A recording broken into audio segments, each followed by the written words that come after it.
Então, agora nós vamos dar continuidade aqui a se em Deus, essência e existência coincidem ou não. E até agora coincide, né? Pela argumentação de São Tomás.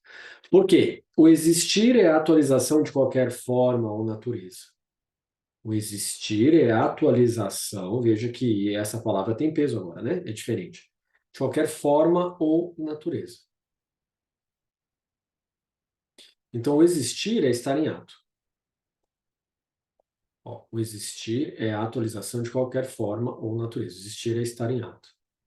Não se entende a bondade ou a humanidade em ato, a não ser enquanto as entendemos como existindo.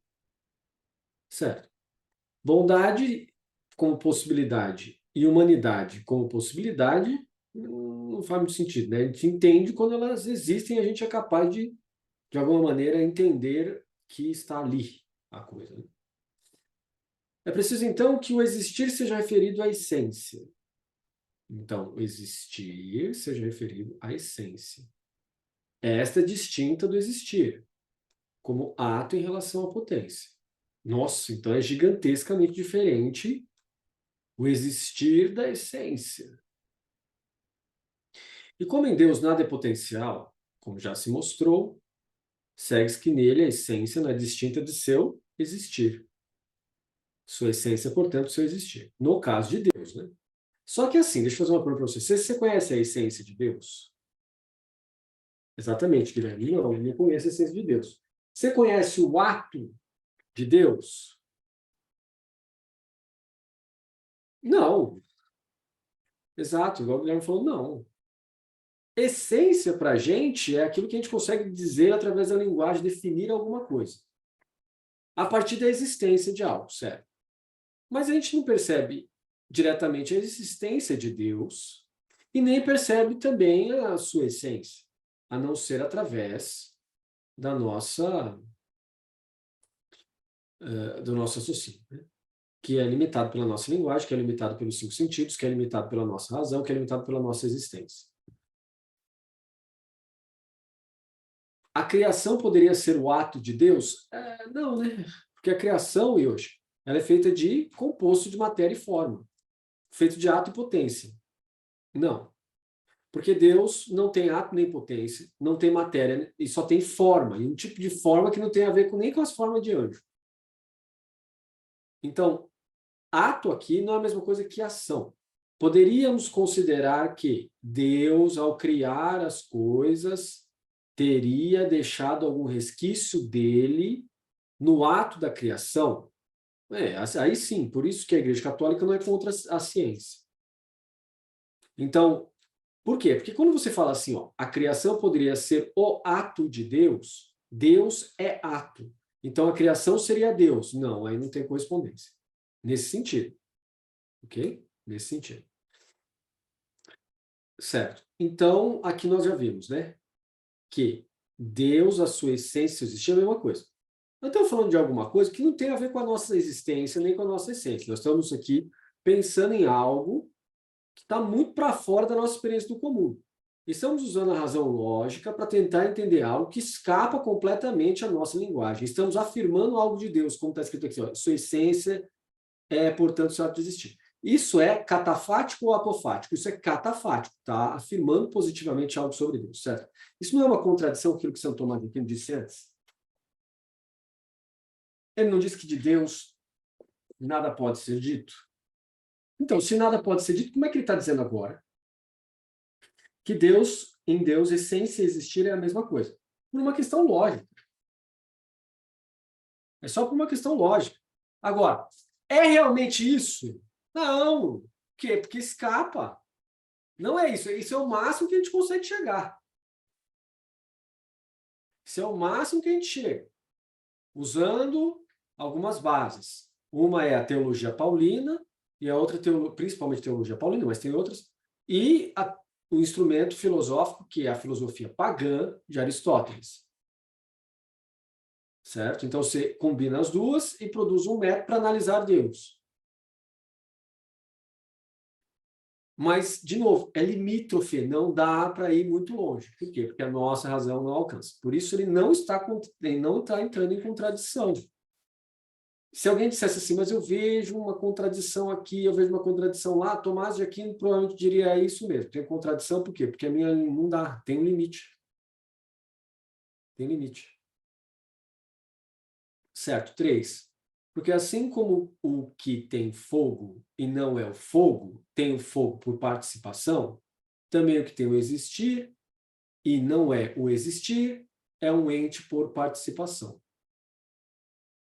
Nós somos entes por participação. Participamos da criação de Deus. Nós não somos nem o existir, nem o ente de Deus. Porque só Deus é inerentemente existente, todo o resto não é. Não, mas e a forma, que é a alma humana racional? Ela não é semelhança com Deus, como está na Suma Teológica mais para frente? Sim. Então ela não é imortal? Sim. Então ela é inerentemente existente? Não. Ela é porque Deus a criou assim. Só isso. Não entendi. Deus criou ela inerentemente existente, só que essa inerentemente existente não é por si, é por participação, porque foi criado, não é em si mesmo. Por quê? Porque tem um tempo de início. Aquilo que é inerentemente existente não tem tempo de início. Certo, Thaís?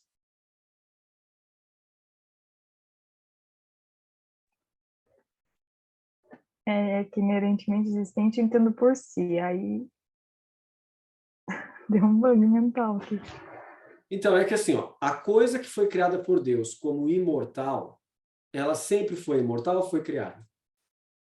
Foi criado. Certo, foi criada para Deus para ficar imortal.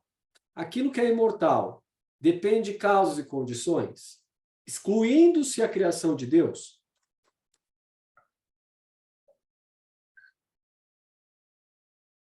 Mortal, não.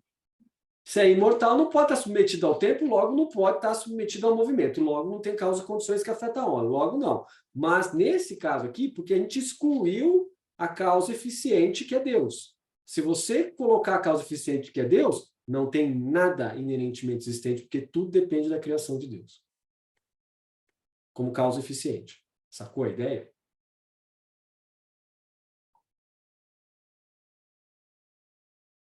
Então,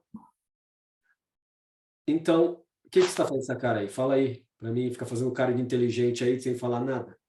Vamos? O que você não entendeu? Uma coisa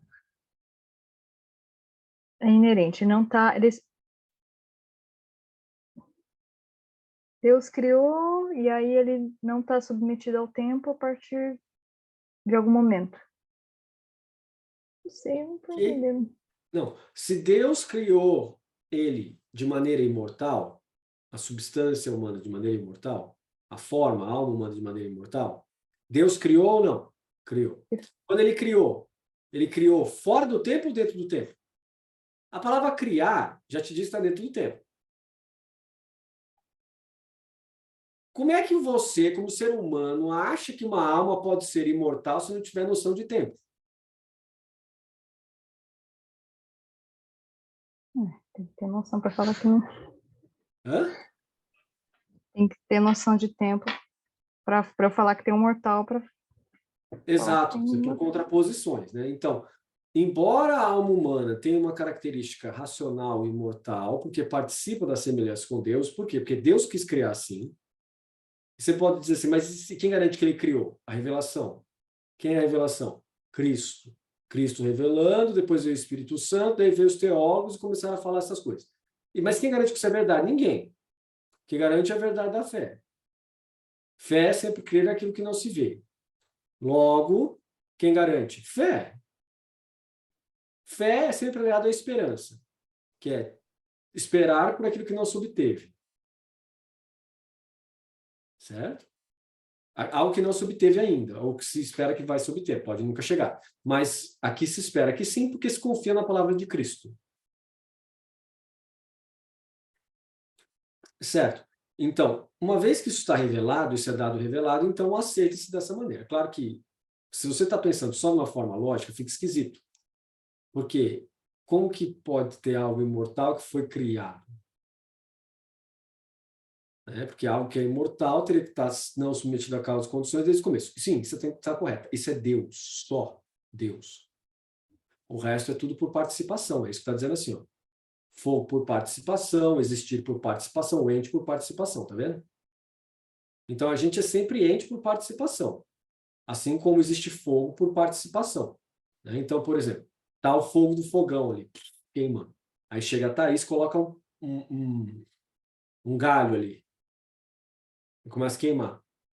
Quando você tira o galho está queimando. O galho é o fogo? Não. Ele participa do fogo porque você colocou fogo nele. Da mesma maneira, foi Deus que colocou a imortalidade em você. Você participa da imortalidade, mas você não possui ela inerentemente, de maneira inerentemente existente, não. É Entendi. sempre por participação. Beleza. Bruna? Eu não entendi por que que Deus ele é inerentemente existente. Por que que ele não tem um início? Porque senão ele não seria ato puro. Hum. Potência e ato. Potência é a possibilidade de existir? Se Deus não tivesse um início, ele teria que ter potência, não teria? Teria. Porque ele poderia existir ou não existir. Certo? Respondi sua pergunta ou não? Mas se ele sempre existiu, o que que foi a causa dele existir? É isso que eu não consigo entender. Então, aí Aristóteles diz assim, existe o primeiro motor, existe a causa eficiente, existe a primeira bondade, existe a primeira perfeição. Nada disso foi criado, porque senão você fica fazendo regressão ad infinito. Veja, Uhum. se eu falar para você, Deus existiu por causa dessa ou daquela causa, você vai começar a regredir no tempo. Então, algo deu origem a Deus. Não. Por quê? Porque Deus é o primeira causa, e Deus é o primeira coisa que dá movimento a todas as coisas, o primeiro motor. Tá bom, entendi, obrigada. Eu não estou botando fé que você entendeu, não. O raciocínio que você construiu, eu entendi. Mas eu não consigo visualizar isso, entendeu? Tipo, como é que isso aconteceu? Ah, então, se você não consegue visualizar isso, você é uma pessoa normal. É, Por quê? Por que que você é uma pessoa normal? Você é uma pessoa normal porque você está construída em cima de causas e condições. E a sua origem foi Deus.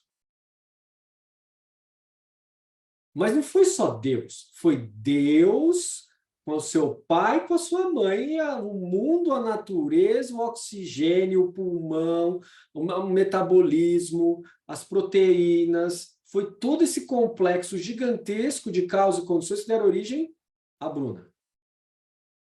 Então, por isso vai ser impossível você conseguir pensar em uma causa sem causa. Ou num motor sem causas e condições que deram origem ao motor. É impossível pensar isso.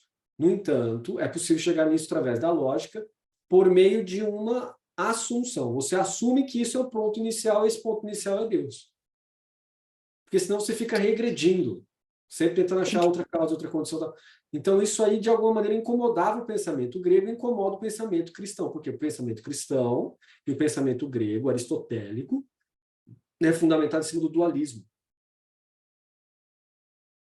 Por exemplo, isso que você acabou de falar não incomodaria o brahmanismo, não incomodaria também não incomodaria o budismo. Porque, primeiro, o budismo não postula Deus, não da maneira positiva, como a gente está fazendo aqui. Segundo, para o budismo tudo é causa e condições. Mas não incomodaria também São Tomás de Aquino, desde que você não falasse Deus. Por quê? Porque naquele princípio da economia de São Tomás de Aquino, a natureza se autogesta. Lembra? A natureza tem um limite aqui, ela fica se autogestando. Então, aqui dentro não incomodaria São Tomás de Aquino. O problema é quando você fala de Deus, ele não participa do sistema, senão pelo ato da criação. Então, ele não está dentro do sistema. Não estando dentro do sistema, não dá para falar que ele veio de causas e condições, entendeu? Dá para falar que ele é a Entendi. causa da criação. Então, esses filmes que nós assistimos da Marvel, da DC, que postulam uma causa para Deus, não é possível tal coisa, logicamente. Dentro do sistema cristão católico, não é possível. Aliás, dentro de qualquer sistema cristão não é possível, porque trabalha sempre com o dualismo. Tá bom? Então, não é possível tal lógica de que alguma coisa tenha gerado Deus, né? Bom, então, mas e o Odin? Odin? Não sei do Odin, porque Odin eu não sei o sistema dele. Se for o sistema dual, não faz sentido. Se for o sistema monista, tudo cria o Odin, né? Tudo cria, é causa e condições. Aí pode ter vários Odins, né? Certo? Alguém não entendeu o que eu falei? Alguém não entendeu o que eu falei? Vamos, povo. Participação, vamos. Tá tudo certo.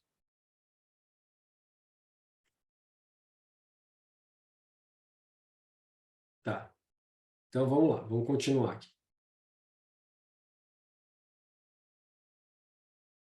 Eu não estou entendendo muito bem essa imagem da Nirvana. Parece que tem duas pessoas. Ela inverteu a tela dela. Bom, mas continua. Vamos lá. Ora, Deus é sua essência, já foi demonstrado. Portanto, se não fosse seu próprio existir, ele seria um ente por participação. Por que ente por participação? Porque ele teria que ser criado. E não por essência. Não seria, então, o primeiro ente, o que é um absurdo. Não seria, então, o primeiro ente, o que é um absurdo para o método que São Tomás de Aquino está usando, que é o método que afirma o primeiro motor, que é ancorado no Aristóteles. Por outro lado, é ancorado também na teologia de São Paulo Apóstolo, que tem que o seu fundamento é o judaísmo, que é criacionismo.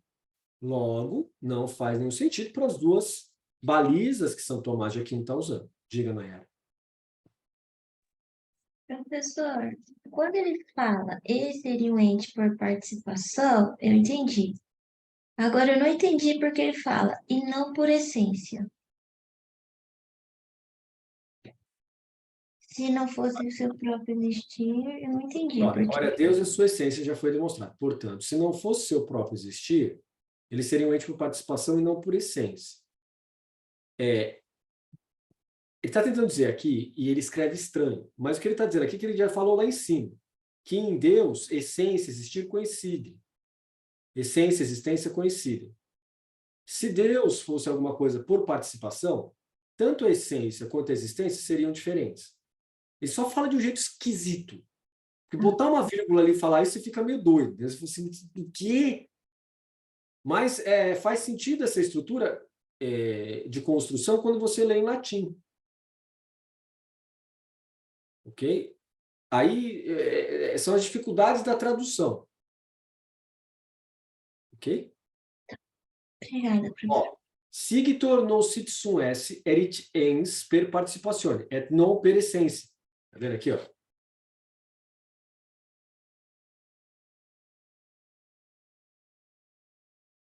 Então, é o jeito que São Tomás de Aquino fala, entendeu? É esquisito. O jeito que ele fala, você tem que pegar o jeitão dele. É esquisitíssimo o jeito que ele escreve, porque é aquele jeito que eles falavam na época. Para a gente aqui, a gente não constrói mais desse jeito de frase. Essas frases que se caísse na mão de uma pessoa do mestrado, na verdade não, de um professor de mestrado e doutorado, eu mesmo diria para a pessoa, reescreva, eu diria para São Tomás de Aquino no olho, eu diria para olha, tá esquisito, reescreva o período. Você teria coragem de fazer isso com o São Tomás de Aquino, mas imediatamente, sem pensar duas vezes. Ele falou assim, olha, você faz favor de reescrever esse período, porque não... O que você está falando aqui? Está esquisito, entende? Mas você teria coragem de corrigir São Tomás de Aquino? Não na sua argumentação, mas na sua escrita, sem dúvida. A escrita não tem a ver com o nosso tempo, a escrita tem a ver com o estilo dele naquela época. Então eu diria para ele, Tomás, você está escrevendo como alguém do século XIII. Pare de escrever como Pedro Abelardo e escreva como uma pessoa do século XXI. E ele teria que adaptar isso aqui. Tá bom? Entendeu, Nayara? Ok. Não seria, então, o primeiro ente, o que é um absurdo. Né? O primeiro ente é aquele que é a causa eficiente de todas as coisas, é a coisa mais perfeita, é também o primeiro motor e a causa de tudo, que não é movido por nada, como a Bruna perguntou, e não é causado por nada também na pergunta da Bruna. Tá vendo? Então, é o primeiro ente. Mas por que ente? Porque existe. Mas ente não é aquilo que olha, tem ens, essere e essência. O éssere, eu não teria que captar com os meus órgãos sensoriais, daí para ele ser um ente. O problema é que aqui nós estamos diante de uma definição lógica. E se em Deus essência e existência coincidem, eu tenho que dizer que Deus é ente. Não porque eu capte com os órgãos sensoriais, mas por uma questão da lógica da coisa, da lógica do raciocínio. Certo, Guilherme? Professor, ali em latim ele está falando que no ergo erit primum ens. Não seria o primeiro ente. Então, ens é equivalente a ente. E? Então, não é o ESC, porque daí você falou que tinha a diferença entre o que... Isso. Aqui, ó, ele fala de substância. Mas o cara traduziu como ente, percebeu o problema? Isso mesmo que você percebeu. Então, aqui, ó. Mas não está errado traduzir com ente por essa razão que eu falei. Agora, o Tomás, ele é muito mais preciso, né? Ó, ele coloca ens. Ens é ser essência. Ens é o que mesmo? A substância. Então, ele não seria a primeira substância. Aí o tradutor vem e coloca primeiro ente. O Guilherme captou muito bem a ideia. Agora, está errado traduzir com o primeiro ente? Não, não está, porque por uma questão lógica tem que coincidir. Então, Deus tem ente. Tem. Por uma questão lógica, porque ninguém vê o ente de Deus. O que é o ente? Aquilo que se mostra da essência. Aquilo que se mostra da substância. Certo? Então, o ente é aquilo que se mostra da substância. Ens está para fora. Ó. Ens, esse, essência. Ens está para dentro, né? Tá para fora no sentido de é algo que dá suporte àquilo que é o ente. Tendo ens e essere, você tem a existência. A partir da existência, eu olho e defino. Surge, então, a essência.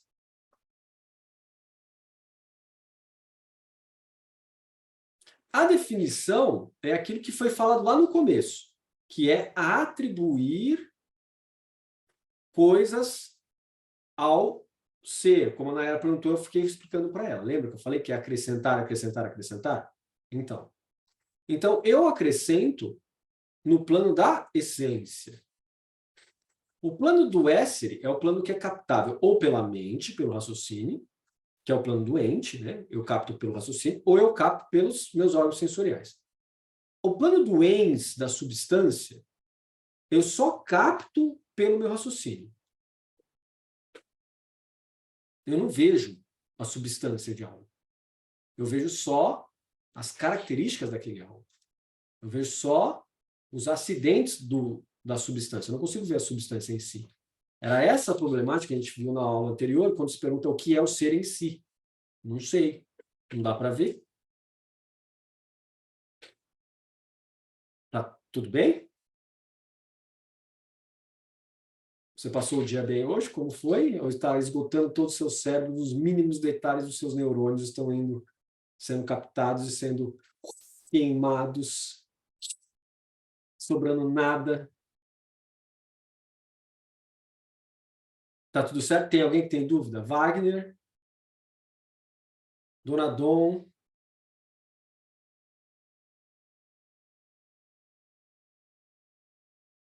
Tati? Rodrigo Serafim? Tudo certo.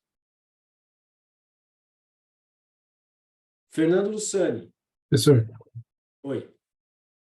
dessa última parte que você acabou de falar, que a gente só capta os acidentes da substância, não é possível ver o ser em si, isso é só para Deus ou para qualquer coisa no geral? Tem alguma Qualquer coisa. Ser em si de consegue... uma pedra, você me indique ela. Pega uma pedra e me mostra o ser em... Tá vendo? A gente chama de substância. Essa substância é nomeada pela nossa linguagem. Mas a substância em si é uma imagem mental. Se é uma imagem mental, o que garante que ela existe? A experiência, o doente. Não é a experiência doente, é do ente. Então, existe uma substância porque existe um ser na pedra. E esse ser corresponde ao ser de todas as pedras do nosso mundo. e talvez de todos os planetas. Até agora que eu saiba é igual. Mas vai saber se em algum momento escapa disso aí, né? Ok? Aprendeu a coisa? Beleza. Fernando Lussani. Foi?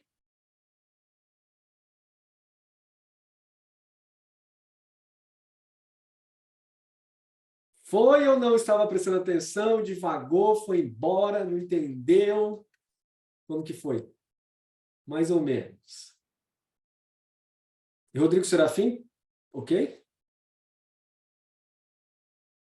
Mas por que vocês falam mais ou menos, me falam o que é o menos e o que é o mais?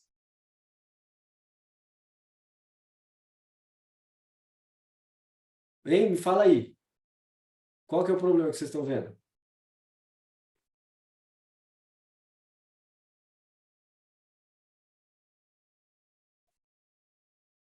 Não é? Ficaram mudos? Vamos?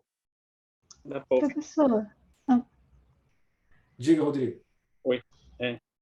Então, quando eu estava vendo a aula anterior, eu estava entendendo até a parte, essa questão da essência, né? Falava de que, tipo, vai acrescentando, mas, tipo, também lembro da pergunta do Yoshi, mas em diante comecei a bugar. Tipo, quando é para usar raciocínio lógico. Que, tipo, é como se eu quisesse trazer para a lógica Hum. para dar um significado. Não, mas você está falando egípcio comigo. Você tem que me explicar qual é o bug. Senão eu estou escutando egípcio aqui. Eu estou vendo o carinha com a bolinha saltitando e tal. Não estou enxergando o que você estava querendo me dizer, né? Fala para mim aí. Então, a questão do ente, do Esser, eu não peguei direito. Ente, éssere é a mesma coisa. Não tem diferença entre eles. O que você não pegou? Que eu achava que era coisas distintas. Tipo, entendi que o ente era, tipo, que às vezes também fica bugando por causa do budismo, mas, tipo, eu achava que, Não tem nada diferente do budismo aqui. O que está bugando aqui? Explica para mim. porque eu achava que, tipo, alguma coisa, ela era em si aquela coisa. Ah, tá. Agora entendi, então. Então seria na substância, seria no ens que está te bugando, não no éssere. Éssere é aquilo que você capta pelos seus sentidos. Ou pelo menos chega como nós chegamos agora na existência de algo por meio de raciocínio lógico. Agora, o ens, todo o ens, toda a substância que foi criada por Deus, ou seja, tudo que foi criado por Deus, que é tudo que existe, tudo literalmente que existe, é ser, ou seja, tem sua substância por participação. Nunca é em si mesmo. Já no budismo, como você pega Deus e tira ele da equação, o que acontece? Você tem uma substância, e todas as coisas que existem são substâncias inerentemente existentes, são datos. São elementos que existem por si mesmos. Eles possuem swabhava, que é o ser em si mesmo, existente por si mesmo, desde tempo sem início. Certo? Aqui não. Aqui você tem um momento em que Deus cria. Neste momento, ele atribui algumas coisas à existência inerente. Certo? Essa existência inerente foi atribuída por Deus no momento da criação dele, daquela coisa. Então, Tipo, eu tinha, quando o senhor estava falando, tinha feito um paralelo na minha cabeça, que era como se Deus fosse aquele filme do Doutor Estranho e ele era, tipo, como tipo, uma corrente e que criava as coisas, tipo, que o paralelo que eu fiz na minha cabeça. é uma metáfora interessante, mas ela não tem muito a ver, Rodrigo, porque assim, embora seja interessante o que você está dizendo, você está diante aí de um problema, né? Que é você está usando um parâmetro antropomórfico para ver algo que não é antropomórfico. Então, quando você vê no Doutor Estranho uma corrente que cria as coisas, um fluxo, está dentro do tempo. Deus não está dentro do tempo. Então não poderia ser esse fluxo. Esse fluxo poderia ser uma natureza criada por Deus e que cria coisas, como é o caso da natureza. Ela não cria, de fato, ela só combina coisas, né? Agora ficou mais claro. Obrigado, professor. Beleza. E aí, Harumi, o que você ia dizer? Não, professor, eu acho que agora eu entendi. Porque o que está me enrolando é o conceito de Nicolau. Mas agora eu acho que eu entendi que ens esse e essência têm a mesma conceitualização. O problema é que Nicolau inverteu.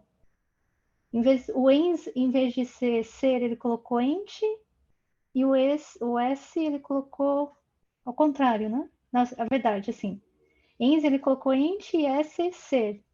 Mas na visão contemporânea de Heidegger é o contrário. Ens Isso, é ser e isso, o S é ente. E aí o conceito continua mesmo, nos dois. isso. Só mudou para Só enrolar e muda a perturbar questão de nossa mente. posição da nomenclatura, isso, isso. Ah, entendi. Agora sim. Entendi, obrigada. E aí, quem mais? Quem mais? Posso continuar? Nayara? Posso continuar? Ok, então continua. Logo, Deus é o seu existir e não apenas a sua essência, porque em Deus coincide as duas coisas. Não dá para separar, então só pode ser as duas coisas ao mesmo tempo. Certo? Lembrando que em Deus não tem tempo. Quando eu falo ao mesmo tempo, é para o nosso raciocínio. Em Deus não tem tempo. Beleza? Ato puro. Tá. E agora, então, nós vamos ver Santo Tomás de Aquino defendendo contra a primeira proposição, que é: pois se o fossem, Deus, né, não pode ser essência de existir, por quê? Pois se o fossem, nada se acrescentaria ao ser divino. Ora, o ser ao qual não se faz nenhum acréscimo é o ser em geral que se atribui a tudo. Deus seria, então, o ente em geral atribuído a tudo. O que é falso, segundo as palavras da sabedoria, puseram a pedra e a madeira o nome indizível. Claro, porque coisas que foram criadas como madeira e pedra não podem receber o nome de coisas divinas. Por quê? Porque madeira e pedra é coisa que só existe por participação em Deus. Agora começou a ficar claro. Logo, o existir de Deus não é sua essência, né? Senão coisas que nós atribuímos. Agora vamos ver o que São Tomás de Aquino diz. Quanto ao primeiro, deve-se afirmar que aquilo ao qual nada se acrescenta pode ser entendido em dois sentidos. Então, aquilo ao qual nada se acrescenta, e é a mesma coisa que dizer aquilo do qual nada pode ser dito. Pode ser entendido em dois sentidos. O primeiro, ou porque é da sua razão excluir qualquer adição, como da razão de animal irracional é que seja sem razão, então exclui tudo aquilo que é razão, ou então porque não é de sua razão que se lhe faça acréscimo, como o animal em geral não possui razão, pois não pertence à sua razão ser dotado de razão. Conseguiram perceber a diferença entre os dois?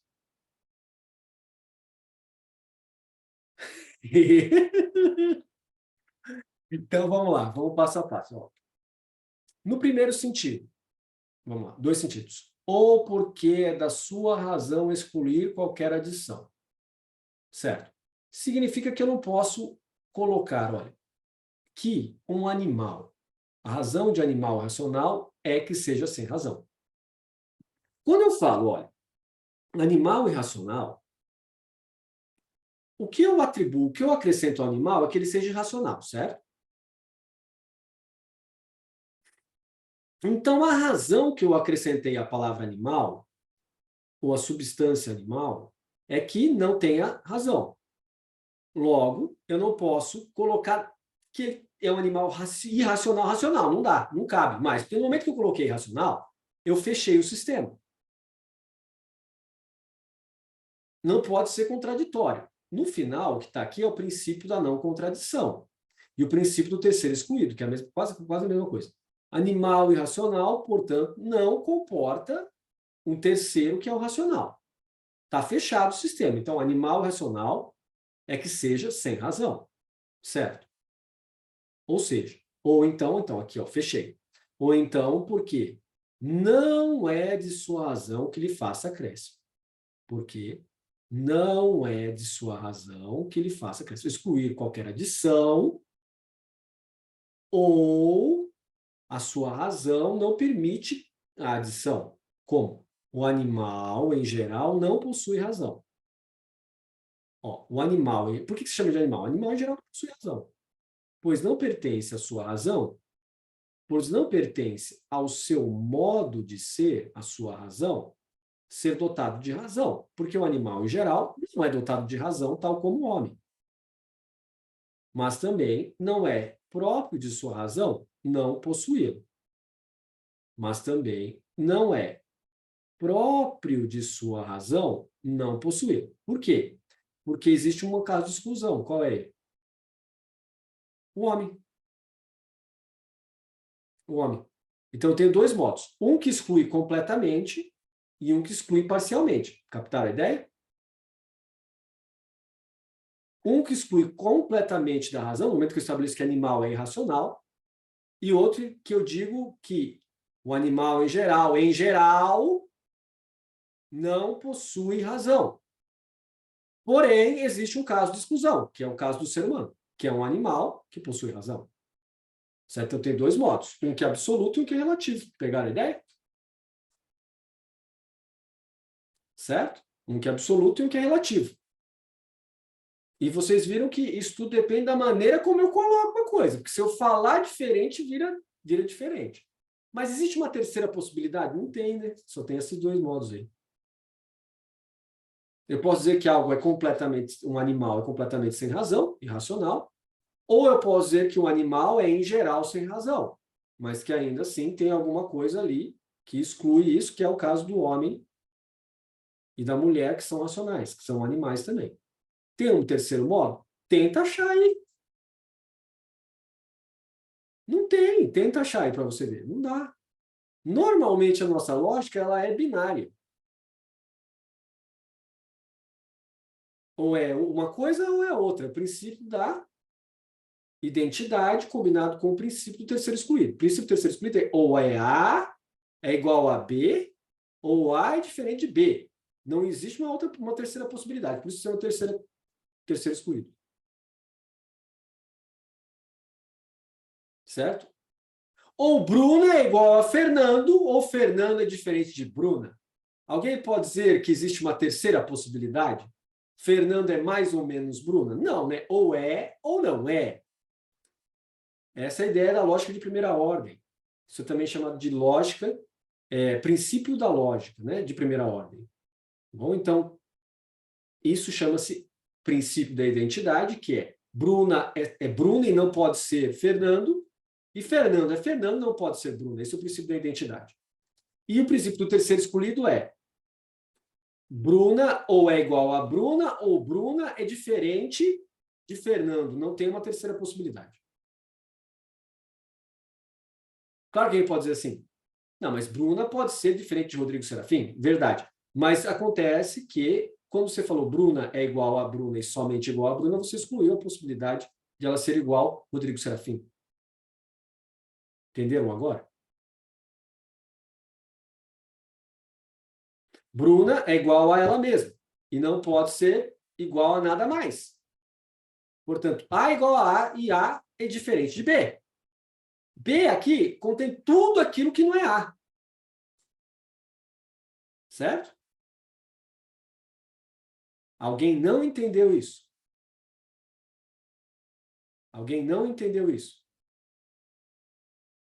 Tudo certo. Sem problemas. Guilherme, tudo bem? Ótimo. Harumi, ok? Dona Dom, ok com isso? Loiane, tudo ok com isso? Thaís, ok? Nayara, ok? Nayara, tá ok ou não? Se uma programadora de CLP falar para mim que não tá ok, vai ter máquina explodindo. E hoje, tudo bem? Tudo bem, acho. Tudo bem. Bruna? Professor, eu entendi essa lógica entre Bruna Fernando é Fernando e tal, mas eu não entendi o que é lógica de primeira ordem, o que é o terceiro excluído, mas eu não entendi a definição de lógica de primeira ordem. Porque eu É isso. não dei nenhuma definição de lógica de primeira ordem. Ah, tá. Lógica de primeira ordem é a lógica de silogismos. É assim, ó, premissa maior, premissa intermediária e conclusão. O termo médio da premissa maior é excluído, e o termo médio da premissa menor é excluído, e você tem uma generalidade que conclui ela. Tá bom? Quem sabe me dar um exemplo de lógica de primeira ordem? Fernando Lussani sabe. Diga, Fernando. Todo homem é mortal. Aristóteles é homem, portanto, Aristóteles é mortal. Muito bom. O termo intermediário é homem, né? Foi cortado aí, tá bom? Então, isso é lógica de primeira ordem. Ok, Bruna? Toda lógica de primeira ordem segue esse padrão. Agora, se a gente quer ficar bom nisso, tem que fazer um curso de introdução à lógica, né? Que vocês estão tendo no Instituto Pramana, com a Magda e com o Yu. Com a utilização do grande teólogo tomista Jacques Maritain. O livro dele, Lógica Menor, que vocês estão adotando e estudando, é justamente isso. Tá bom? Isso é lógica de primeira ordem. Certo? Certo, Harumi? Certo, Rodrigo Serafim, sem problemas? Certo, Tatiane? Certo, Wagner? Certo, Fernanda? Então tá. Então agora nós vamos continuar. Está todo mundo bem com isso, então nós continuamos. Luiane também está bem com isso, né, Luiane? Está tudo certo. Então, no primeiro caso, o existir sem acréscimo é o existir divino. No segundo caso, o ser sem acréscimo é o ser em geral em comum. Não entendi. Então vamos ver a nota lá. Nota I. O bicho é o animal que não é mais do que isso, animal. Semelhante noção exclui tudo que acrescentar uma nova determinação à noção de animal. De fato, ela é suscetível no interior dessa noção de todas as diferenças específicas que distinguem entre si as diferentes espécies de bichos. De modo comparável, a noção de ser, no sentido em que ela exclui toda adição, não contém mais do que a perfeição ser, mas também toda essa perfeição, isto é, tudo, uma vez que apenas o nada lhe é exterior. De maneira inversa, a mesma noção, no sentido em que faz apelo a outras determinações, como a noção genérica de animal, exprime o que há em cada ente de mais indeterminado e, portanto, de mais geral. O que ele quer dizer com isso? Que o ser em cada ente é o mais indeterminado e o mais geral possível. Onde você lê isso? Heidegger, você vai ver o Heidegger repetindo isso logo no Ser e Tempo, logo no começo. Então, Heidegger é um tomista? Não. Ele não é um tomista. Mas ele empresta muita coisa de São Tomás de Aquino. Porque ele dava aula, né, na filosofia tomista. E deu aulas. Né? Tal distinção escolástica faz justiça à famosa objeção contra a atribuição do ser a Deus. Olha. A atribuição do ser a Deus, o que é isso? Contra a objeção, ó. Então, na escolástica, tinha a ideia de que nem o ser pode ser atribuído a Deus. Nem mesmo o ser. Por quê? Porque o ser que nós entendemos como ser é uma atribuição da nossa abstração mental, e nem mesmo isso pode ser atribuído a Deus, porque de Deus nada pode ser dito. Certo, Bruna? Pegou a ideia aqui? Extraída de fato de que a noção de ser é tão pobre que, no limite, não se distingue do nada. Por quê? Porque, olha, se o ser exprime o que há em cada ente de mais determinado, portanto, de mais geral, não está dizendo nada de nada. Malemar diz que algo existe. Certo? Ele está dizendo, extraída pelo fato que a noção de ser é tão pobre que, no limite, não se distingue de nada. Objeção radical destrutora, pois, se eu estiver convencido de só poder dizer de Deus que ele é, sou forçado a reconhecer que ele não é. Certo? Aí você tem bastante gente do ateísmo dizendo, então Deus não existe. Se você configurar que ser de Deus e sua existência estão configuradas unicamente da maneira como a gente pensa, não, então Deus não existe, está correto. Por quê? Não existe da maneira como a gente pensa. Tá bom? Logo, se algo não existe da maneira como a Bruna pensa que existe, Se algo não existe da maneira como Yoshi pensa que existe, e de ninguém mais, pode-se atribuir que Deus não existe. De maneira nenhuma, não. Mas da maneira como a gente pensa, não. Captaram a ideia? Objeção especiosa, porque se em um sentido a noção de ser é tão pobre que tende ao nada, em outro sentido ela contém riqueza ontológica absoluta. Tá vendo? Tudo aquilo que se aproxima do extremo se torna o seu oposto. Então, se algo é tão indeterminado, mas tão indeterminado que não diz nada de nada, se eu pensar no contrário, o que acontece? Ele diz tudo de tudo. Ah, vá! É o caso. Tenta sair disso aí para você ver se você consegue. Você chegou no limite da lógica humana. Não vai dar e não vai conseguir ir muito longe disso. Atualidade de todo ato e perfeição de toda a perfeição.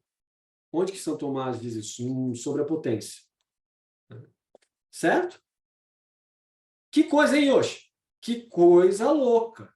Né? Uma coisa louca que a nossa mente produz quando ela vai pro limite. Quando que o Fernando Lussani aprendeu isso?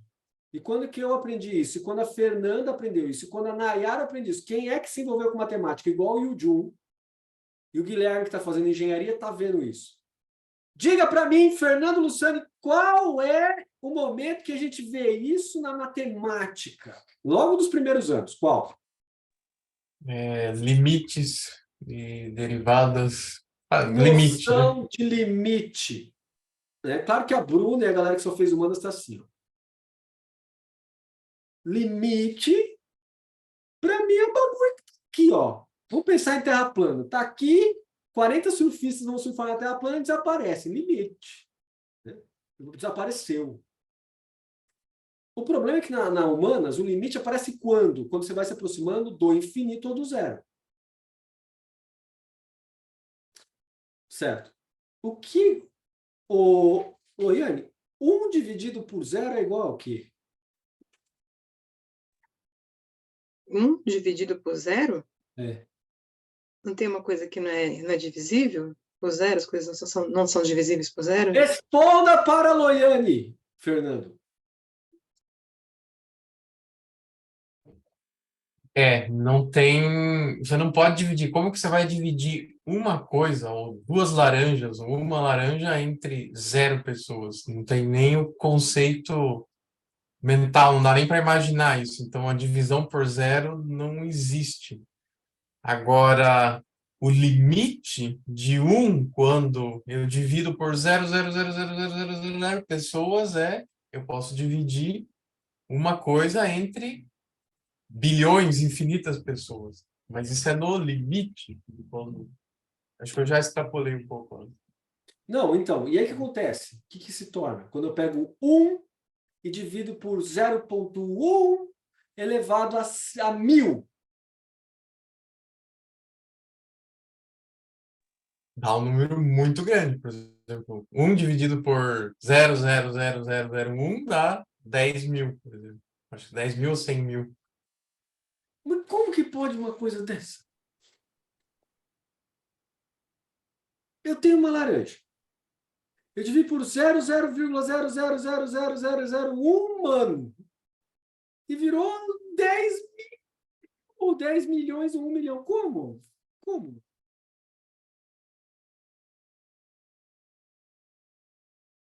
Segredos do universo da matemática. Porque a matemática foi criada por alienígenas. É isso, Fernando, ou não? Tem gente que diz, né? Mas não. Por humanos mesmo. Humanos alienígenas. Deve ser uma genética que foi combinada no passado. Então, quando a gente tende a algo tão grande assim, vai tendendo cada vez mais a algo gigantesco que vai tendendo ao infinito. Isso é a noção de limite. Olha que coisa louca. Você vai tendendo ao infinito. Né? Cadê o Yu Jun, hein? Para ele fazer umas explicações melhores aqui. Nosso matemático. Não que o Fernando não consiga. Aí ele aqui. Mas falar de matemática e não deixar o homem formado em matemática falar e ficar um quase engenheiro com um físico, ele vai ficar bravo, entendeu? Então, explica para nós, Yu.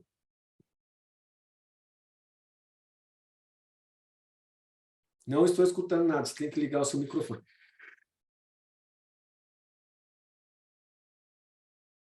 O princípio da especialização.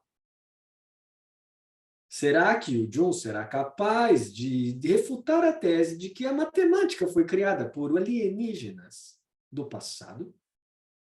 Ou será Vocês que a estão matemática foi criada por híbridos que misturaram a sua genética com alienígenas, então tiveram esse pensamento? Fala aí, Yu. Ah, eu acho que a explicação do Fernando está excelente, viu? Porque no primeiro semestre aí, na Unicamp, tanto a física quanto a matemática, a gente já via já conceito de limite do L'Hopital. Aí já Maldito, porque você está excluindo a engenharia! Por que Não, estás certo, excluindo a certo. engenharia? Todas exatas, cálculo 1, cálculo 2, Obrigado. laboratório de física experimental. Só que dentro da disciplina da matemática, a gente tinha mais uma disciplina que é chamada de complemento de matemática. Eu pessoalmente nunca tive uma instrução de lógica formal por parte da faculdade, mas é complemento de matemática, e eu acho que o Fernando deve lembrar também, em que já fazia definição de limite por conta da série, já falava da sequência já, e já dava epsilon maior que zero, e existe um i pertencente a números naturais que, conforme Yes! conforme uma sequência vai indo aqui, seus números vão se aproximando com seu limite, diferença entre seus elementos consecutivos é tão pequeno que você consegue jogar qualquer número infinitamente menor, você vai encontrar um par deles que seja ainda menor, e assim sucessivamente, ad infinito, ele chega no seu limite. Então, foi criado por alienígenas ou não? Não. Não foi criado por alienígenas, ao contrário daquele programa Alienígenas do Passado. Né? Não. Mas veja como a coisa é estranha. E esses pares consecutivos que o Yu vai dizendo vão se repetindo várias vezes. E você tem umas coisas muito doidas acontecendo na matemática quando você vai chegando no limite. Então, veja. Isso tudo que nós temos aqui é limite do conceito lógico. Todo limite de conceito vai criando coisas que a gente vai falando, cara, o que é isso? Quem já mexeu com matemática na escala de cálculo, 1, 2, 3, etc., ele olha para isso aqui e fala, ah, ok, aquelas coisas muito loucas que a gente começa a ver pelas regras da matemática. Mas quem não viu isso ainda, acho que isso aqui é uma coisa muito louca, é impossível de acontecer, e que a lógica deve ter algum furo e tal e tal. Na verdade, não. Deixa eu falar uma coisa para vocês. Por que eu escolhi o método fenomenológico? Vocês têm ideia? Não? Russell era um matemático.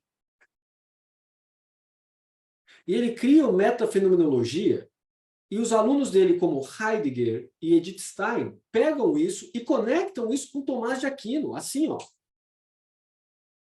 Então, isso que nós estamos vendo aqui, há uma aproximação muito forte da matemática, em vários níveis. E, claro, os teólogos da Idade Média e os matemáticos, não é à toa que a Igreja Católica Romana investiu no Descartes, no René Descartes, o pai da filosofia moderna.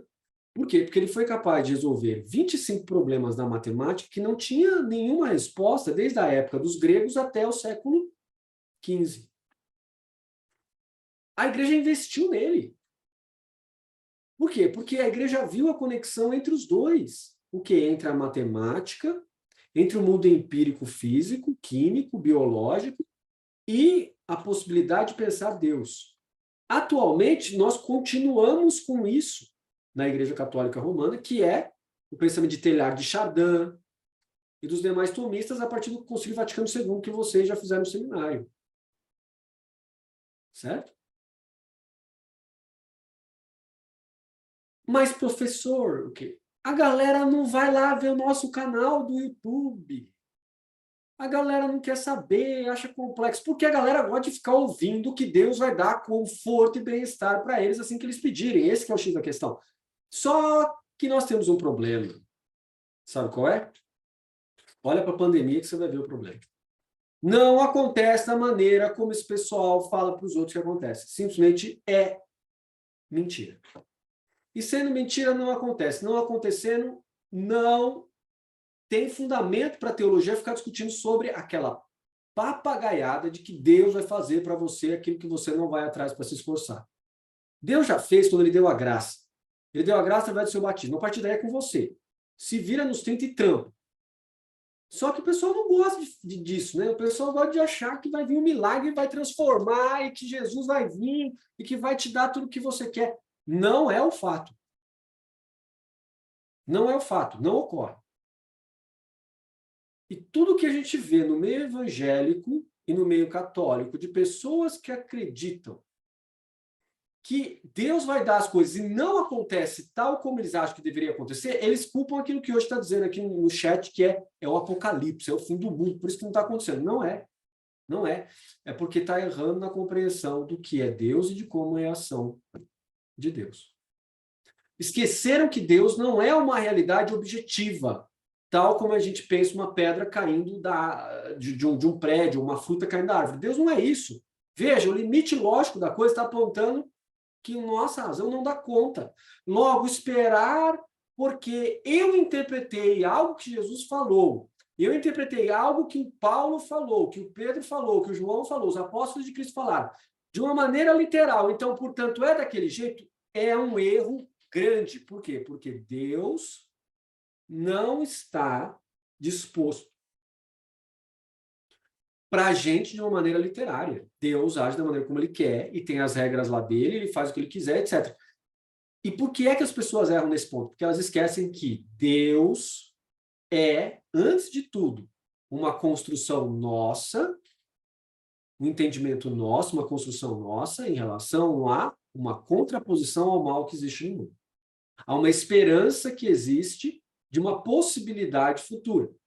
A pessoa, no seu desespero, no seu apego por conforto, bem-estar, assim, projeta na esperança de Deus e tenta puxar do futuro para o presente. Porque eu creio que Jesus está vivo, ele vai fazer tudo por mim. Jesus nunca disse que ia fazer as coisas pela gente. Percebe nos evangelhos. Por isso que é extremamente importante que você leia os evangelhos. Ele não fala isso. Em nenhum momento ele fala, eu farei tudo o que você me pedir. Ele fala, o Pai dará se você pedir, e ele te dará se não for escorpião e pedra. Agora, quem garante que, na opinião de Deus, aquilo que você está pedindo não é escorpião e pedra?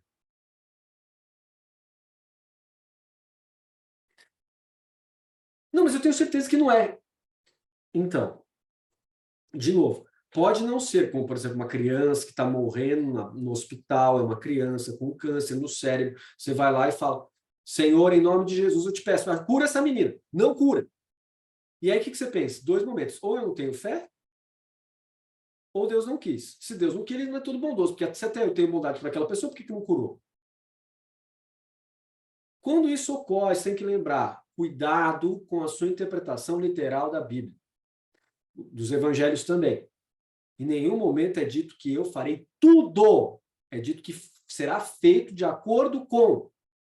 E o mesmo Cristo é aquele que fala assim, Pai, tira de mim esse cálice, mas não seja feita a minha vontade, mas sim a tua. E Deus não tirou o cálice, mesmo com o filho dele pedindo. Ou seja, não funciona da maneira como o ser humano pensa que funciona.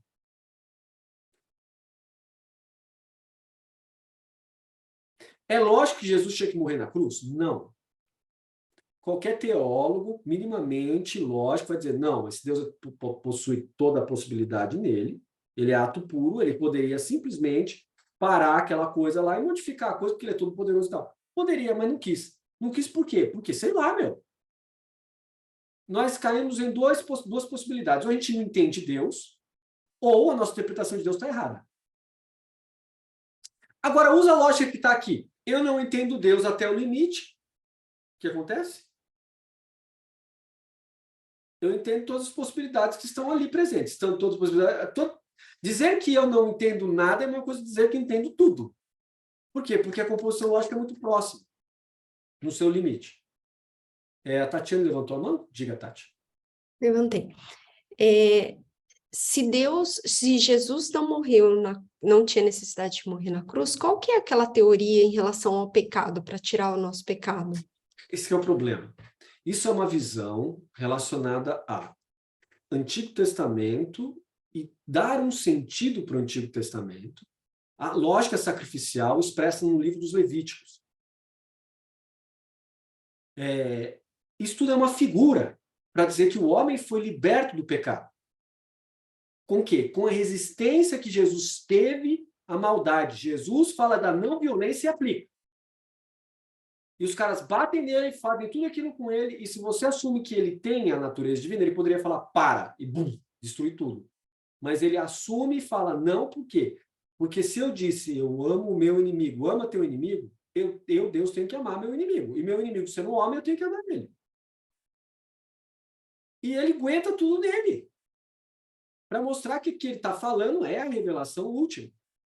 E depois ele ressuscita dos mortos, dizendo, eu ressuscitei dos mortos para te mostrar. É possível aguentar tudo que eu estou dizendo para você que dá. Porque eu, Deus, sendo Deus, aguentei.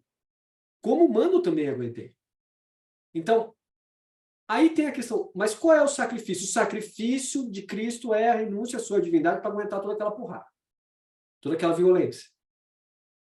Na manutenção da coerência dos seus ensinamentos, ele mantém tudo. Por quê? A única resposta plausível para isso é porque Deus não destrói nada. Ele teria que destruir. Se ele disser assim, chega, ele teria que destruir. Ele não pode destruir, então ele tem que aguentar. E qual é a lógica do sacrifício? Então, hoje se questiona muito isso, né? Riken Lambert, Hugo Asman, Riken Lambert, Jung Mossung e outros teólogos da América Latina questionam a lógica sacrificial em função de que a lógica sacrificial dá origem à ideia do neoliberalismo de sacrificar pessoas. O sistema monista sacrifica coisas para se manter. Então, há hoje uma questão dentro da teologia da América Latina que fala contra o sacrifício de Cristo da maneira como é interpretada no sentido sociológico, de apaziguar a fúria social. Isso não tem exatamente muito a ver com a ideia do sacrifício interpretado pela patrística e por São Tomás de Aquino. Na patrística de São Tomás de Aquino, é essa interpretação que eu estou te dando, que é a da resistência. Jesus resiste ao mal até a última consequência de absorver em si até mesmo a morte para não revidar. Por quê? Porque ele, sendo Deus, não quer destruir. Porque ama, não destrói. Então, absorve em si o impacto e regenera tudo em si mesmo. Essa seria a ideia. Não que a lógica de Hugo Asman, Riken Lambert e Jung Mossung esteja errada. Se a gente for pensar em termos de sociologia, de sacrifício social, como mostra na sociologia, de fato eles têm razão. A absorção desse referencial pelo capitalismo leva ao neoliberalismo, que leva para o problema do sacrifício do pobre. Está correta a análise. Não tem o que falar isso, tem que mudar a percepção. Então, o que a gente vê? Que é o uso do cristianismo para fazer críticas ao sistema do capitalismo atual. Algo que é da tradição cristã. O cristianismo criticava o sistema do Império Romano. Depois o cristianismo vai criticar o problema da própria igreja na Idade Média. Você pode ver lá Lutero, Calvino, Armínio, né, Wesley, John Wesley, etc. Tudo, uma massa de pessoas que estão dizendo, ô igreja, o que você está fazendo? Está sacrificando pessoas da Inquisição? O que está acontecendo? Depois você continua essa lógica acontecendo. Então, é extremamente natural, assim, no sentido de natureza da igreja, que ela vá questionar atualmente o capitalismo. Seria esquisito se ela não questionasse. Assim como no passado, agora recente, com João Paulo II, você teve questionamento em relação ao comunismo. Onde vocês vão com isso?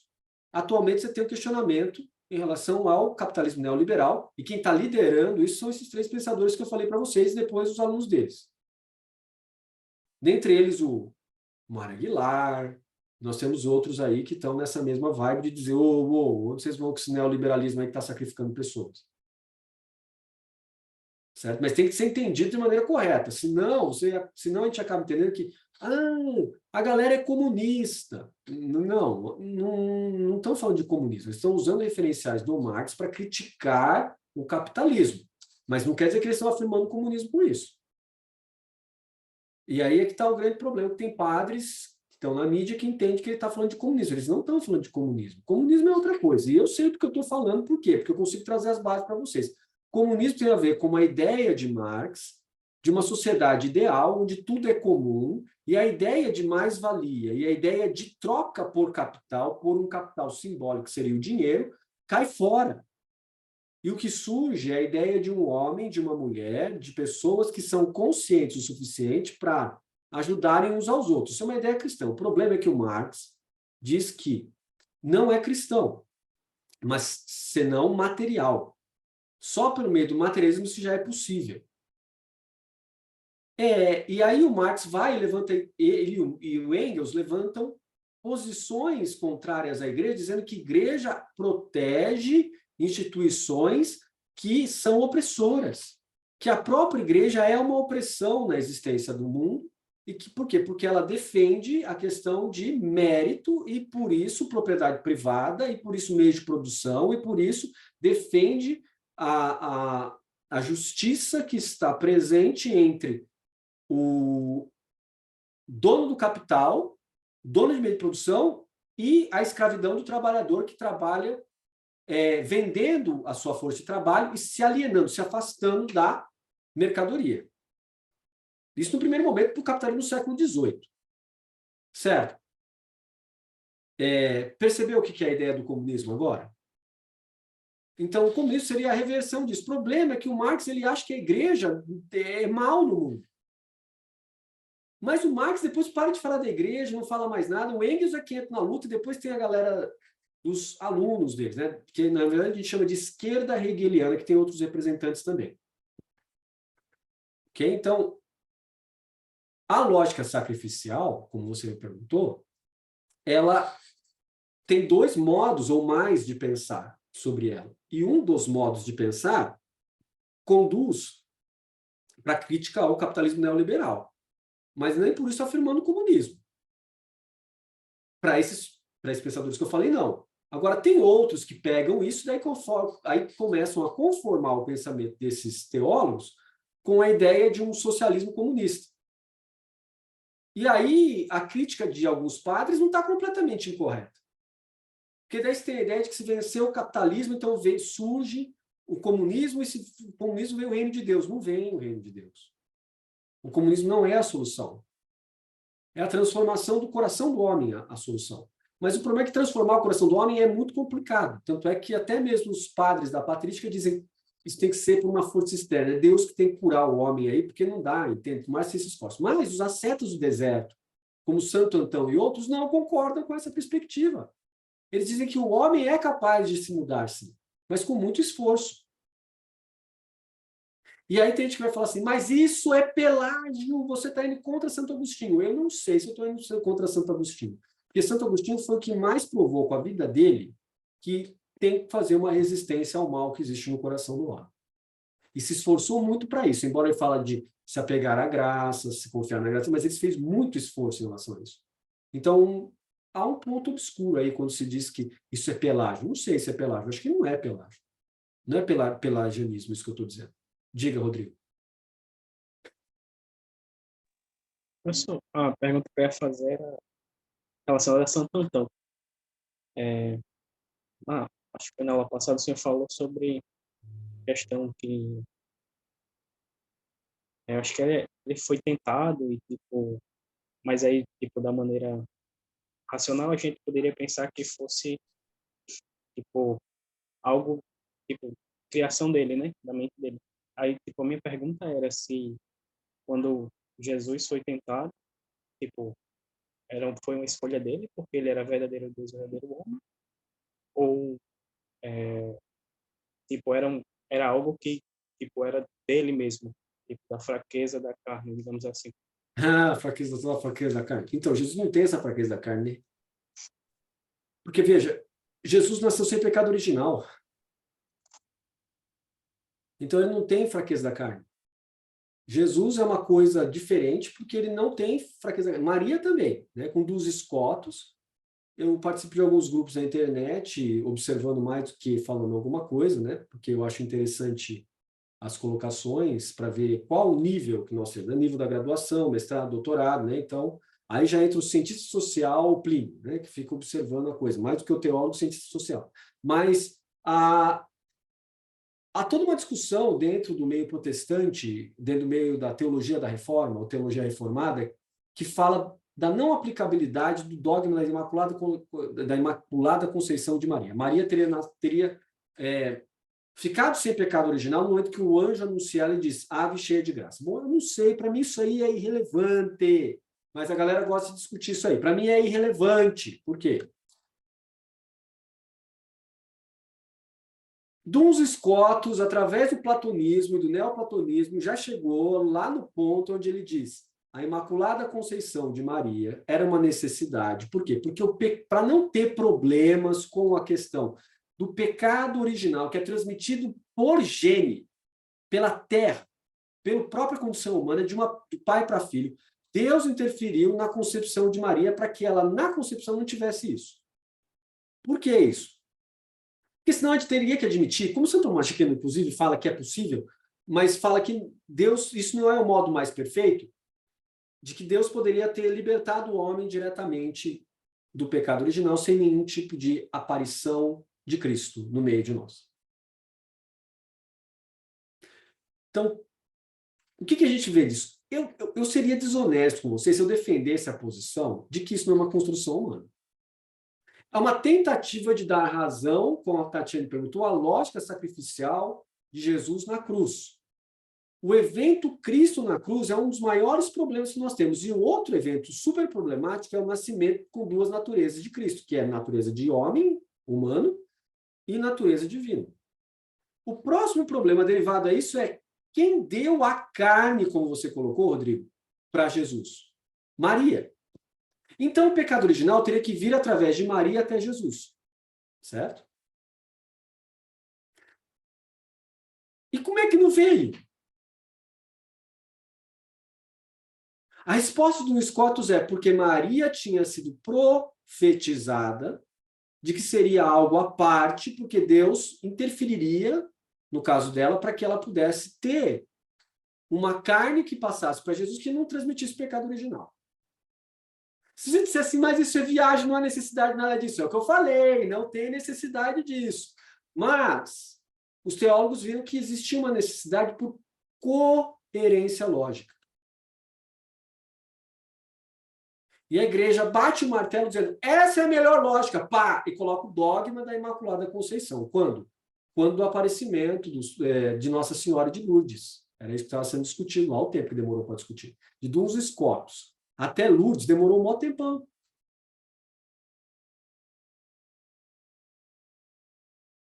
Entenderam a questão? Maria não é igual eu e você. Maria não tem pecado original, não tem a tendência que nós temos ao pecado, não gosta de fazer pecado. Se você diz assim, professor, eu faço pecado, porque quando eu faço pecado, me dá um gostinho ali, um prazerzinho ali, que é legal, entendeu? Então, sob o ponto de vista da teologia, do pecado original, esse gostar um pouquinho, que dá um prazer ali, quando você comete pecado, é a corrupção da natureza humana, pelo pecado original, que foi removida pelo seu batismo. Na hora que você acredita em Jesus e chega até o batismo, claro que o Espírito Santo faz o que ele quer, então não é que eu estou excluindo as pessoas, estou só dizendo que você chega até o batismo, como sinal, então o que acontece? Você tem o seu pecado original removido, mas você tem que brigar contra as tendências que ficaram. Alguém pode dizer, bom, mas está parecendo com o budismo aí, com as ashvaranas, em sânscrito, que são a mesma coisa que tendências ou vazamentos de fluxo. É muito parecido nesse ponto. Porque nós estamos lidando com a mesma problemática. Ou com uma problemática muito parecida, que é, no momento que você toma refúgio no Buda, no Dharma, na Sangha, e começa a praticar meditação, por que você continua cometendo erro? Depois que você entende o anátema, por que você continua cometendo erro? Por quê? Porque tem tendências aí que não foram corrigidas. Agora, no campo do cristianismo, no campo do catolicismo, é muito parecido, mas o que existe aqui não é a compreensão do anátema, não é o refúgio do Buda, no Dharma, na Sangha. Lá é tudo por uma questão mental, por uma questão de conhecimento, né? E de prática. Aqui não, aqui tem um elemento a mais que envolve também o conhecimento, envolve também a prática, mas tem um elemento a mais que é externo e que desce. Desce até o Rodrigo Serafim quando ele fala, eu creio em Cristo. O Rodrigo Serafim fala assim, mas eu não sinto isso. Mas é dom, entendeu? Agora, né? Se você chegou até o batismo, está aí, está agindo em você, de alguma maneira. Mais hoje do que no passado, né? Certo? Então, nós paramos aqui, vamos para o nosso intervalo de 10 minutos para eu poder voltar. Estamos acabando. Ah, professor, mas e o Santo Antônio do Deserto? Como nós terminamos isso aqui, na próximo sábado, aí vai ser 2 sessões de Santo Antônio do Deserto, tá bom? Para a gente estudar acesso melhor. Beleza? Então vamos para o nosso intervalinho de 10 minutos. Continuando então.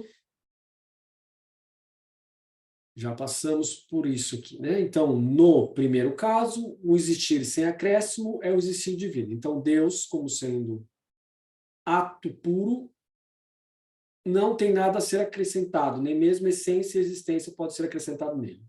Certo? Tranquilo isso. Como dizer, animal irracional, né? Então, não dá para acrescentar nada que for racional aqui. No segundo caso, o ser sem acréscimo é o ser em geral ou comum. Então, já vimos isso também, né? A questão do limite da linguagem, do limite da lógica. Quanto ao segundo, vamos ver o segundo. Além disso, a respeito de Deus, podemos saber que existe, como acima se disse. Ora, não podemos saber o que ele é.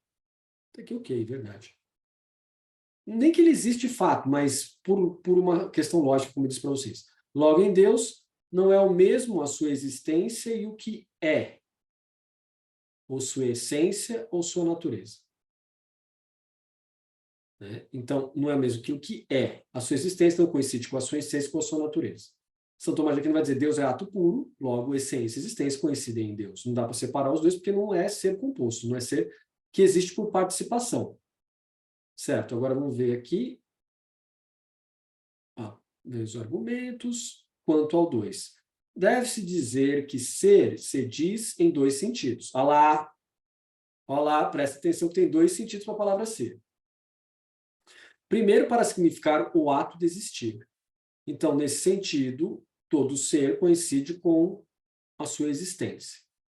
O segundo, para significar a composição de uma proposição, a qual a mente chega unindo um predicado ao sujeito. Deus é algo que existe, por exemplo. Então, primeiro modo de falar sobre o ser, para significar o ato de existir. E nesse primeiro, ok, Deus é um ato, logo ele existe, logo, ok. Mas se eu sei o que é esse ato da existência de Deus, não sei. Segundo, para significar a composição de uma proposição a qual a mente chega unindo um predicado ao sujeito, que é aquela questão do acréscimo. Vou acrescentando algo para dizer algo sobre algo, certo? Pela primeira maneira de entender o ser, não podemos conhecer o existir de Deus, tampouco sua essência, mas apenas de acordo com a segunda maneira. O que quer dizer isso? Mas, professor, você não falou que da primeira maneira dá para chegar na existência de Deus? Por lógica, Deus deve existir porque tem que ter o primeiro motor, tem que ter uma causa eficiente. Entender o ser de Deus não dá nessa primeira vez aqui, não. Só sei que ele existe. Tampouco sua essência. Só sei que é o primeiro motor, que é a causa eficiente. Mas não sei a sua essência, porque não sei a sua definição. Embora eu diga que é primeiro motor e causa eficiente, toda a bondade como origem das coisas. Por quê? Porque eu já estou falando da segunda maneira, já estou adicionando coisas à ideia de Deus. Perceberam aqui? Uma coisa e a outra estão muito próximas, por isso que a gente tem uma certa dificuldade aqui. Mas não é tão difícil assim de entender. Sabemos que a proposição por nós construída, Deus existe, olha lá. Proposição, então, é o segundo modo de falar sobre Deus. Por nós construída, Deus existe, é verdadeira. E nós o sabemos a partir dos efeitos de Deus, como acima foi dito. Né? Então, as coisas existem, os seres existem por participação. Então, por tudo isso, eu assumo a existência de Deus. Claro que eu estou correndo risco. Por quê? Porque todo esse argumento de São Tomás de Aquino está fundamentado na pessoa de Cristo, como a revelação máxima de Deus. A partir disso, eu obtenho a certeza.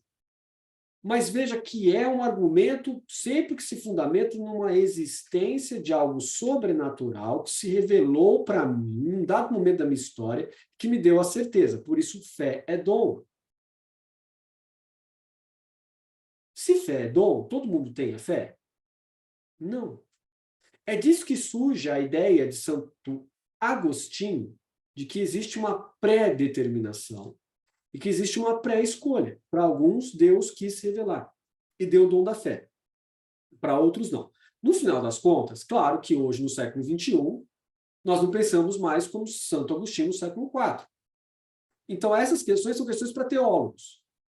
Não é para pessoa do dia a dia ficar pensando nisso, porque ela não vai ter tempo de pensar categoricamente, porque precisa de uma série de pré-requisitos, como, por exemplo, fazer o bacharelado em teologia. Se você não faz nem o bacharelado em teologia, de preferência católica romana, não vai dar muito para pensar nessas questões. Preconceituoso, lógico que eu posso. Não estou dizendo que é o mínimo, mas você, como uma pessoa autodidata, poderia. Certo? Mas sem passar por esses referenciais, fica muito difícil de pensar essas questões. Fica quase impossível. Mas passando pelos referenciais, até que dá para pensar sobre isso. Por isso que é muito importante que a gente não pense em graduação na teologia e coisas do tipo, como se fosse, para que eu vou fazer isso? Não serve para nada. Serve para muita coisa. Principalmente para tentar responder aquilo que é mais essencial à vida humana, que é qual o sentido da vida humana. E para entender questões como entender o mal no mundo. O mal que afeta todo mundo, seja doença, seja impossibilidade de conseguir aquilo que se quer, seja envelhecimento, seja a morte, seja a crueldade de um ser humano para com o outro, seja uma pandemia, que aí quem é da renovação carismática católica, quem é do meio neopentecostal, não consegue encarar os problemas se não fizer teologia clássica. Por quê? Porque não vai conseguir dar conta do problema de por que Deus não parou a pandemia e por que Deus não deu a fórmula da vacina em profecia para as pessoas, já adiantando o problema de uma possível rebelião da natureza contra o homem, contra o ser humano, contra a mulher. Por que não ocorreu? Porque tal coisa, esses dons não são dons mesmo. Eles são só aproximações ligadas àquilo que a pessoa gostaria de ter, mas não tem. Que se for dom, tem que ser preciso. Certo?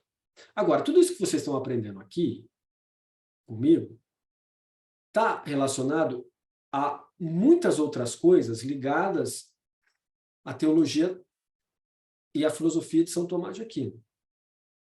Eu comecei a estudar isso quando eu tinha 14 anos de idade, e não foi porque minha mãe chegou com um livro, Biblioteca de Autores Cristianos, e me deu assim, Suma de Teologia. Ela não fez isso. O que ela fez assim, eu cheguei nela e falei, mãe, eu passei lá na Loyola, voltando da ET São Paulo, né, pegando metrô e ônibus, eu parei porque eu gostava de ver os livros das livrarias católicas, Loyola, Paulus, e Vozes, que tinha ali no centro, perto da Catedral da Sé. Claro que olhar não faz mal a ninguém, né? Porque ter aqueles é muito caro. E aí eu vi lá uma coleção da Suma Teológica, em espanhol. E eu tinha escutado do Padre Neio, lá na missa, que o principal teólogo da Igreja Católica era chamado de Doutor Angélico, que era o São Tomás de Aquino. Fazendo conexão, cheguei na minha mãe e falei, mãe, eu vi uns livros lá, que pena que a gente não tem dinheiro, né? Porque é caro, custa tanto, e eu gostaria muito de estudar, porque afinal de contas São Tomás de Aquino. Minha mãe estava juntando dinheiro faz já uns 6, 7 anos. E ela foi e me deu o dinheiro. Olha, isso é coisa de América Latina. E por que eu não frequentava bibliotecas de seminários, biblioteca de comunidade de ordens religiosas como franciscanos, dominicanos, etc. Por quê? Porque o pessoal da Renovação Carismática, nessa época, era muito mal visto. Eu estou falando aqui de 94, antes, 94, 93, né? Então o pessoal era mal visto, e ninguém queria eles perto. Hoje mudou tudo. Canção Nova é uma celebridade nacional, o funeral do padre Jonas Abib é uma coisa assim impressionante, todo mundo vai, os bispos, os cardeais comentando, etc. Na época de 90, era visto como coisa para ser exterminada da igreja. Assim como a teologia da América Latina, na sua vertente, teologia da libertação. Era coisa para ser exterminada. A teologia da libertação quase foi exterminada. A teologia da renovação carismática católica, o movimento, não tem uma teologia propriamente dita. Ela empresta a teologia batista, ela empresta a teologia neopentecostal, mas ao mesmo tempo é católica e pega a coisa de São Tomás de Aquino. Então, assim, né, é aquela coisa assim, né, meio misturada. Então, nessa época, o movimento era ruim. Minha mãe é uma das primeiras gerações da renovação carismática, se não a primeira. Logo depois do padre Jonas Abib, tia Laura, Delisete, dessa geração aí, logo no início. Mãe do padre Marcelo Rossi, padre Marcelo Rossi é da minha geração. Já. Então, ela é de uma geração anterior, né? Dos inícios. Padre Haroldo, padre Doggett, que é o padre grande dos Estados Unidos, padre Doggett, que é da TV Século XXI, o padre Haroldo, que se afastou depois. Então, toda uma galera do início da coisa.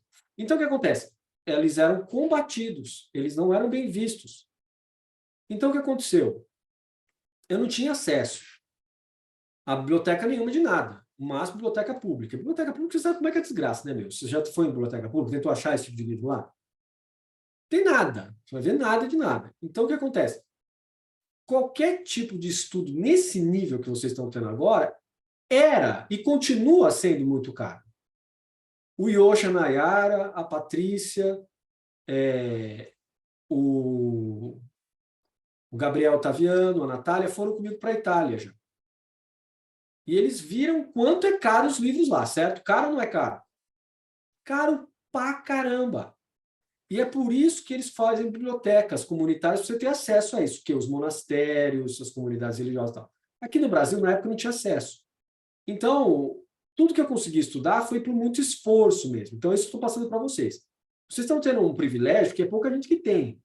E a gente colocando isso no YouTube, mais gente vai ter acesso. Se eu tivesse acesso a esse tipo de aula quando eu era adolescente, eu ia ficar muito louco, entendeu? Eu ia ficar estudando isso o tempo inteiro. Mas é difícil de ter isso no meio de pessoas que estudam em colégio público e pessoas que, lógico, se estudam tudo em colégio público, é porque é pessoa de periférico, né, meu? Pessoa de periferia, né? Você já viu gente que tem dinheiro estudando em escola pública? Tem nada, né? Você já viu isso? Não tem, né? Então, gente que estuda em colégio público tem mais dificuldade, mas mesmo que estudam em colégio particular teriam dificuldade, porque esses livros são muito caros. É livro muito específico. Então, embora eu sempre tenha gostado de teologia atomista, agora que eu estou tendo realmente a oportunidade de conhecer a fundo os teólogos. Por quê? Porque nós temos uma coisa muito legal na internet hoje que é PDF. Tem um cara que fica revoltado, vai lá, escaneia livro de PDF e solta. E aí você acha na internet. E aí você tem a capacidade de ler. Senão, é impossível. Faz uma pergunta para você. Você pagaria 250 euros num livro dessa finura aqui, ó? 250 euros. Você não pagaria. Eu também não, entende? 250 euros. Você fala, sério, meu. Quanto que dá hoje 250 euros, o Yu? Enquanto o Yu faz a conta, não vai. Fala, Yu. 1.200 e lá, alguma coisa assim. Euro tá 1 para 6. Pega 250 e multiplica por 6, você pagaria quase R$1.500 num livro desse? Não. R$ 1.311,93. Você pagaria R$1.300 num livro desse? Não. Não. Não. Ninguém pagaria, porque qual é a utilidade prática de um livro desse? Por isso tem que ter biblioteca. Essa coleção que eu tenho agora aqui foi presente de um aluno, de uma aluna. Por quê? Porque eu jamais teria comprado isso. Por quê? Porque o dinheiro é escasso, não vai. Entende? Foi presente isso. Olha o tempo que demorou. Minha mãe, quando eu tinha 14 anos de idade, e agora uma aluna me dá isso. Recentemente, uma outra aluna me deu a coleção da patrística lá atrás. Nunca eu teria acesso a isso. Impossível ter acesso a isso. Certo? Então, por quê? Porque é muito caro. Um livro da patrística, quanto que você pagaria hoje? R$80, R$100, R$150, chega a R$350. Isso porque ainda tem subsídio para baratear das comunidades católicas. Senão não fica nesse preço, fica muito caro. Entende? Então, é um conhecimento que... Imagina, então, na Idade Média do século XIII, Loriane. Aliás, a Loriane tem uma pergunta, né? Que está me devendo, né? Falou que tinha uma pergunta. Qual era a pergunta?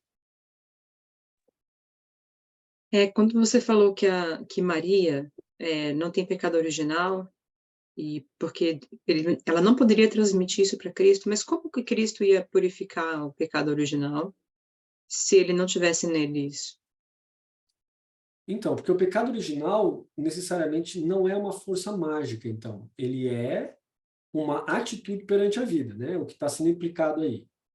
Né? E, só que aí, na patrística, começa, particularmente com o desenvolvimento mais de Santo Agostinho do que os demais teólogos, a ideia de que é uma força mágica que corrompe o ser humano.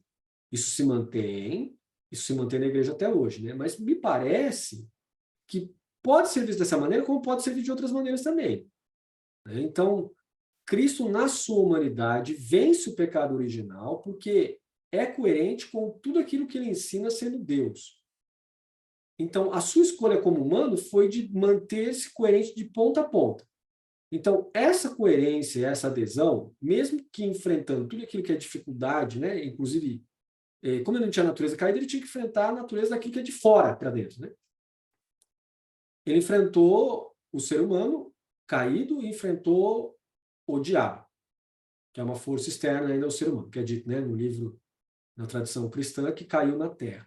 Assim como Miguel lutou para libertar o céu do demônio ou do diabo, agora o ser humano tem que lutar para libertar o reino dos humanos do diabo. Ok? Então, o único jeito de expulsar o diabo da terra é trabalhando seriamente para que ele não tenha mais influência sobre ninguém. Da mesma maneira que Miguel fez, e a gente não sabe o tempo que isso durou, no reino dos céus. Só que a luta nossa, enquanto que dos anjos tinham a presença de Deus intuitiva neles, em nós temos não só uma presença intuitiva pelo Espírito Santo, mas também a presença histórica de Cristo, que já não está mais aqui, está à direita de Deus, etc. Isso é o que diz a Igreja Católica, essa doutrina da Igreja. Somente cética e que não acredita em nada pode ser uma viagem, meu. Ok, pode ser uma viagem, mas continua sendo uma resistência ao mal. E eu acho uma perda muito grande para nossa mente que não acredita em nada, deixar de acreditar nesse tipo de coisa, porque ele deixa de resistir ao mal. Precisa de um símbolo de resistência. E Maria é o símbolo da resistência da mulher, mas não é da mulher que é submissa. Veja, quando você fala de Mariologia, logo mais nós vamos ter um catatal assim para estudar, né? E aí os que já estão se formando em teologia vão me ajudar com isso, que já se formaram também. Maria é o símbolo da maior liberdade humana. Porque se ela falasse assim, não quero, para o arcanjo Gabriel, sabe o que acontecia? Nada. Exatamente o que o Guilherme fez. Já era. Não acontecia nada. Ela falasse, não quero. Nada. Então, foi pela mulher que a salvação entrou no mundo, assim como foi pela mulher representando Eva, que, como eu disse para vocês, eu acho que tem a ver com a caixa de Pandora, isso aí, né? Com uma interpretação de algum mito que deu origem não à igreja. Deu a ideia de caixa de Pandora na Grécia, que pode ter vindo do Egito. E aí surgiu essa ideia de explicar o mal no mundo pela presença feminina, mas isso não tem a ver. Hoje a gente sabe que tá ali na Bíblia, tal, a gente usa como inspiração, né? Pode ter tido uma inspiração divina. A cristologia olha para aquilo, interpreta tudo aquilo ali como sendo uma tentação sobre a mulher. Mas por que a mulher? Tem um porquê. Homem sem mulher não gera vida. E é na mulher que a vida é gerada. Se o homem fica sozinho, com o homem não acontece nada, precisa da mulher. E é no útero da mulher que a vida é gerada. A ideia de colocar a mulher como o alvo do demônio é porque a mulher tem capacidade de gerar vida e o homem não. Então, o maior centro de perfeição não seria o homem nesse caso, mas seria a mulher. E aí o demônio ataca a mulher.